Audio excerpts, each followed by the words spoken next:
అదే RTV app వార్తల్ని క్షణాల్లో చదివే అవకాశం ఉంటుంది. ఒక న్యూస్ పేపర్, ఒక టెలివిజన్ ఛానల్ మీ చేతుల్లో ఎప్పుడూ ఉంటాయి.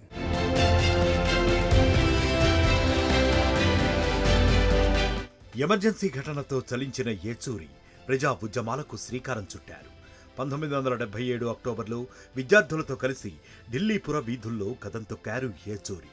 అనంతరం జరిగిన ఎన్నికల్లో కాంగ్రెస్ ఘోర పరాజయం పాలైనప్పటికీ ఇందిరాగాంధీ జేఎన్యూ ఛాన్సలర్ పదవిని వీడకపోవడంతో విద్యార్థులతో కలిసి ఆమె ఇంటి ముందు ధర్నా చేశారు. జేఎన్యూ స్టూడెంట్ యూనియన్ ప్రెసిడెంట్గా వ్యవహరించిన సీతారాం ఇందిర రాజీనామాకు డిమాండ్ చేశారు. ఈ ఘటన జరిగిన తర్వాత ఆమె ఛాన్సలర్ పదవికి రాజీనామా చేశారు.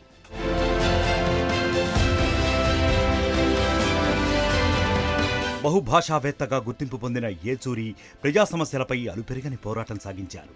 చెన్నైలో స్థిరపడ్డ తెలుగు కుటుంబానికి చెందిన ఏచూరి సర్వేశ్వర సోమయాజీ కల్పకం దంపతులు 1952 ఆగస్టు 12న సీతారాం జన్మించారు.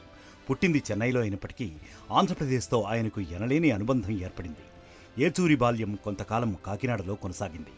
తండ్రి సోమయాజీ విజయవాడ ఆర్టీసీలో పనిచేయడంతో ఏచూరి అక్కడ 6-7 తరగతులు చదువుకున్నారు. ఆ తరువాత హైదరాబాద్ ఆల్ సైన్స్లో, ఢిల్లీ హైస్కూల్లో తన విద్యను కొనసాగించారు. సెయింట్ స్టీఫెన్స్ కాలేజీలో BA ఆనర్స్, జవహర్లాల్ నెహ్రూ విశ్వవిద్యాలయంలో MA ఆర్థిక శాస్త్రం చదివారు.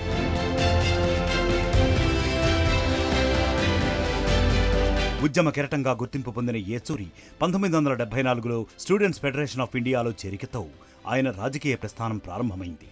1975లో కమ్యూనిస్ట్ పార్టీ ఆఫ్ ఇండియా సభ్యుడిగా ఎంపికయ్యారు. పార్టీలో చురుకైన పాత్ర పోషించిన ఏచూరి ప్రజా ఉద్యమాల్లో కీలక పాత్ర పోషించారు. 1975 నాటి ఎమర్జెన్సీలో అరెస్ట్ అయిన ఆయన కొన్నేళ్ల పాటు జైలు జీవితం గడిపారు. దేశంలో అత్యవసర పరిస్థితిని ఎత్తివేసిన తరువాత ఏచూరి జేఎన్యూ విద్యార్థి నాయకుడిగా 3 సార్లు ఎన్నికయ్యారు. 1978లో SFI సంయుక్త కార్యదర్శిగా, ఆ తరువాత అధ్యక్షుడిగా బాధ్యతలు చేపట్టారు. 1984లో CPI కేంద్ర కమిటీకి ఎన్నికైన ఆయన 1992లో పొలిట్ బ్యూరో సభ్యుడిగా ఎంపికయ్యారు.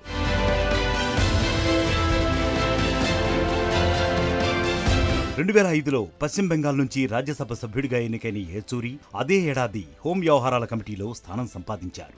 2006లో రవాణా, పర్యాటకం, సాంస్కృతిక కమిటీల చైర్మన్గా వ్యవహరించారు. తన గురు సమానులైన హరికిషన్ సింగ్ సుర్జీత్ మాదిరిగా 2004 నుంచి 2014 వరకు ఏచూరి సంకీర్ణ ప్రభుత్వాల ఏర్పాటులో కీలక పాత్రను పోషించారు. 2004లో సోనియాను కలిసిన తొలి కాంగ్రెసేతర నేతగా గుర్తింపు పొందిన ఆయన 2012లో వ్యవసాయ కమిటీ చైర్మన్గా పనిచేశారు. అంతకుముందు దేశ ప్రణాళికల కోసం కాంగ్రెస్ సీనియర్ నేత పి. చిదంబరంతో కలిసి పనిచేశారు.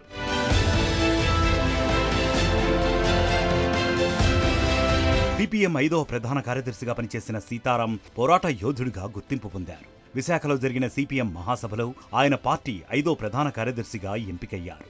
Senior comrade yes. Ramachandran Pillai పోటీ నుంచి వైదొలగడంతో సీతారాం ఎన్నికయ్యారు. 2015 మార్చి 3న జరిగిన కేంద్ర బడ్జెట్ సమావేశాల్లో సీతారాం కీలక సూచనలు చేశారు. బడ్జెట్ సవరణలకు ఏచూరి చేసిన ప్రతిపాదనలు మోదీ ప్రభుత్వానికి ఇబ్బందులు కలిగించాయి. బడ్జెట్ సవరణ ప్రతిపాదనలతో ఏచూరి తన పంతం నెగ్గించుకున్నారు. రాజ్యసభ చరిత్రలో ఇలాంటి ప్రతిపాదనలు జరగడం 4వసారి. అమెరికా విదేశాంగ విధానాన్ని ఏచూరి పలుసార్లు ఎండగట్టారు.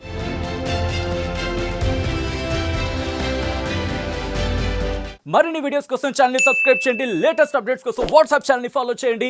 అండ్ లింక్ డిస్క్రిప్షన్ లో ఉంది.